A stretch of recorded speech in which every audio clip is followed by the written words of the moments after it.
Mteja anunue bidhaa kwenye duka lako kwa sababu ya maneno ambayo unamwambia peke yake, ama kwa sababu ya ubora wa bidhaa ulionao peke yake. No, anachonunua mteja pia ni roho yako.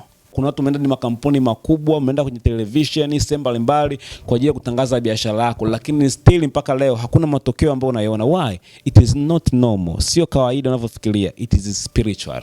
Ile jambo linafanyika kwanza kiroho kabla kuja mwilini. Namna ambavyo unakuwa na nguvu na ushawishi mkubwa rohoni kuhusiana ile biashara unayoifanya, ndivyo ambavyo unaweza kupata pia wateja wengi kuja kwenye hiyo biashara.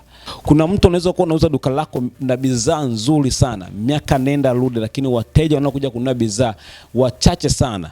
Unapoenda kwenye biashara yako yoyote ile, ujue tayari umeshatolewa kafara, ulishalipiwa kafara. Yesu alitoa kafara kwa ajili ya biashara unayoifanya. Ni kama vile ambavyo mtu ametoa mtoto wake kwenye biashara yake ili afanikiwe, ndivyo ambavyo pia Mungu amejitoa kafara. Yesu amejitoa kafara kwa ajili ya maisha yako ili ufanikiwe. Kwa hiyo unaenda kwenye biashara yako kwa na mentality kwamba tayari kuna kafara imetolewa, tayari imetoa kafara. Kama mtu ametoa mama yake, wewe umetoa kafara ya Yesu Kristo ili ufanikiwe kwenye biashara yako.